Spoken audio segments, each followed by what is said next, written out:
One dental practice, one expert team, one dramatic transformation.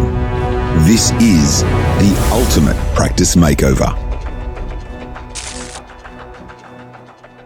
Welcome to the Ultimate Practice Makeover, where we ask the question, with the right help, how fast can you turn a struggling practice into a thriving practice, and what are the steps? But first, let's meet the practice owner, Michael. Thinking about the darkest or the hardest moment in my 5 years of ownership, probably the realisation that things were outside of my control. I felt, a bit despondent and thinking to myself, well, I might have to just sell the practice or give it up and return to working as an employee dentist somewhere. The impact of me coming to that point of thinking that I may have to basically pack up shop was sobering, definitely. You know, the thing that you've worked so hard for and put a lot of effort, I didn't jump out of bed the same spring that I would normally have. My motivation was lacking as a result.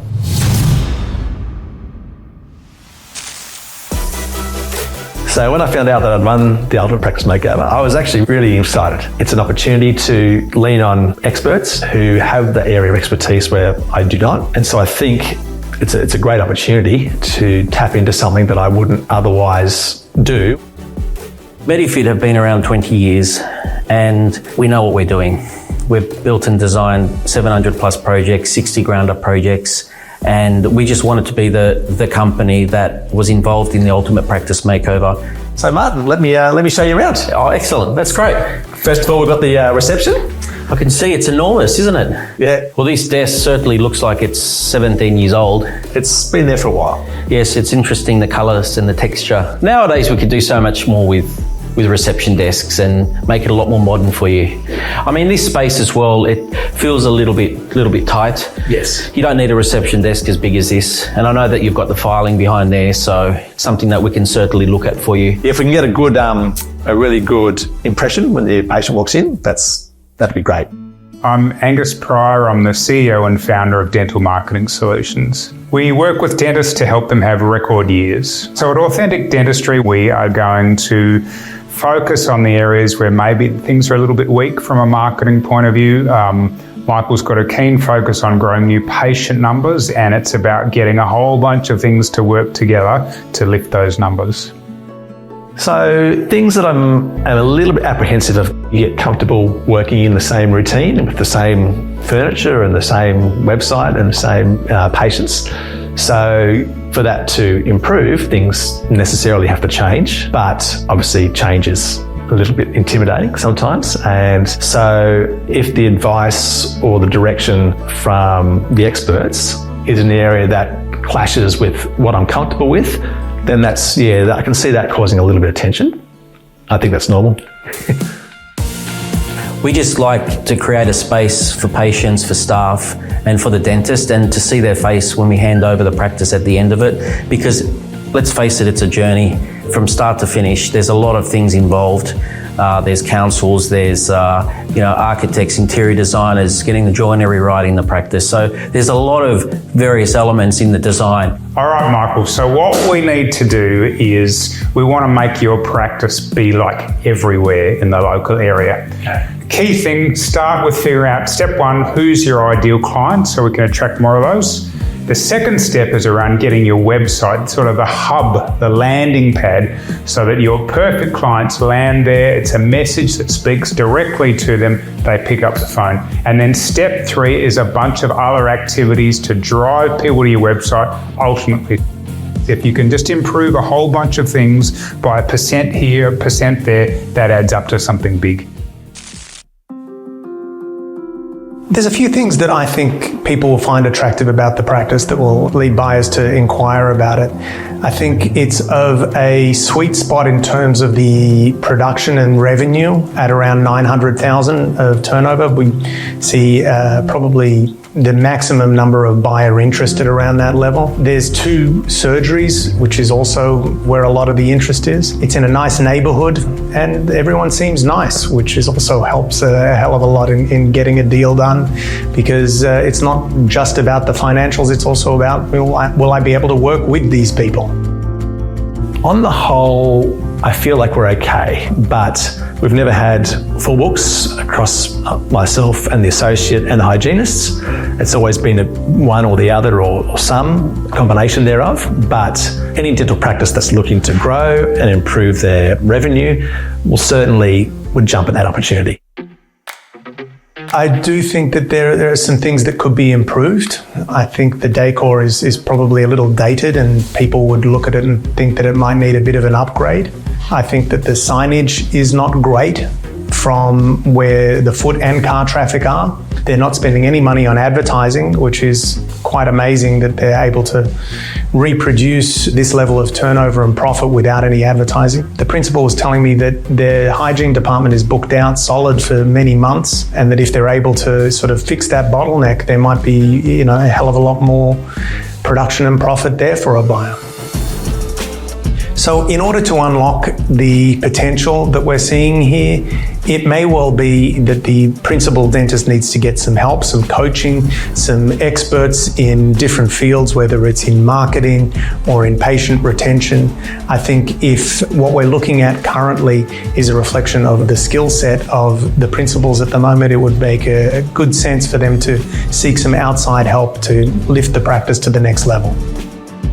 I don't currently track treatment plans, not formally anyway. So if I'm seeing a patient for 3 or 4 appointments in sequence, I remind them what's required next, and the plan is for them to rebook that in. However, if they were to ring back a day later and say, "Oh, sorry, I can't make that day, I'll call back later," and restart the treatment plan, at the moment that's probably a gap as well. I think it's important for people to realize that while they're buying a business and while you're selling a business, you're also selling a lifestyle. You're selling a place that the buyer is often wanting to turn up to work every day. When they walk in here, they're not just looking at the dollars and cents, they're also looking at, is this a place that I would feel comfortable turning up to every day? Is this surgery somewhere that I'd feel comfortable working? And with that in mind, a renovation or a quick sprucing up can make a big difference to the emotional decision making that a buyer has. We've determined that the practice would be pitched at around a $700,000 mark if it was taken to market at the moment. I think with the help of the Ultimate Practice Makeover, if this practice was able to take advantage of the marketing, the business consultants, the fit-out company, and able to lift the revenue and profit as a result of incorporating these changes into the practice, you'll really see the value of the practice and what it would be able to be achieved if it was taken to the market rise significantly. The data that Simon showed me, pointing out the opportunities that we have to improve the value of the business, was quite exciting. Any opportunity is a good opportunity. And so it was nice to have that independent external view sort of showing me where there were some opportunities and things I could improve. So, I was quite happy with that information. Yeah. So out of the Ultimate Practice Makeover, what I am hoping to gain is the areas that I have identified as possibly my weak areas. I think I'm pretty lucky that the staff are quite good as they are, but it could definitely be fine-tuned, and I just don't really know how to coach that.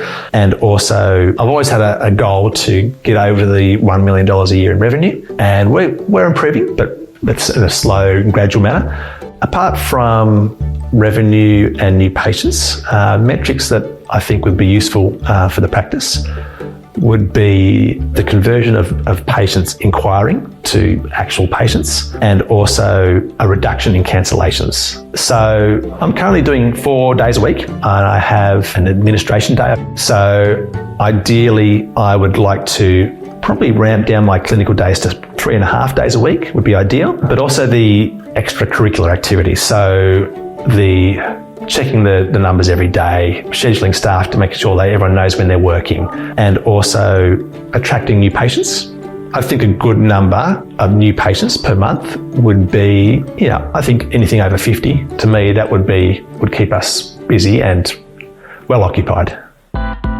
I initially walked around the practice, and I could see how we can improve it overall. So I know we're looking at doing something to the reception space because, part of this promotion can only get so much done. But, speaking to Michael, maybe we can look at it holistically and say, what can we do overall to make this floor plan within this practice a lot more efficient?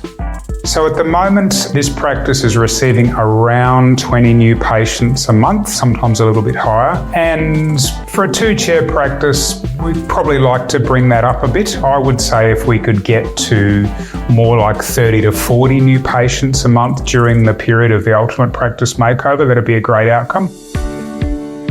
Once upon a time, you could probably hang your hat on just one thing, and decades ago it might have been the yellow pages perhaps, and if you had one ad, that would be enough. These days there's so much noise in the marketplace that really you need to be hitting people over the head with the same message repeatedly, probably in multiple different channels. The channels that you can get people there can be, Google is probably the strongest, having a strong organic presence, being on the map, potentially having some ads. So that's a very strong way to bring people back to your website.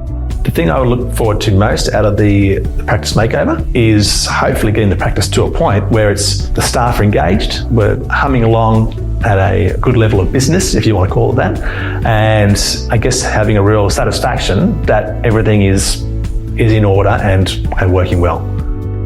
When MediFit finishes with this practice, we really hope that Michael and his team will be really happy, the patients will be really happy, and I've got some ideas already in my head to make this look amazing. When the opportunity to work on the Ultimate Practice Makeover came, it was just such a great chance to really throw the kitchen sink at one practice. We're pretty much doing everything we can think of in a really short space of time, from a marketing point of view, fit out, coaching, training, and I just can't wait to see the outcome. In the next episode, we've got MediFit revealing their beautiful designs for the practice. We've got the new practice logo and uniforms. And finally, we've got Jane Bandy coaching the team on phone skills.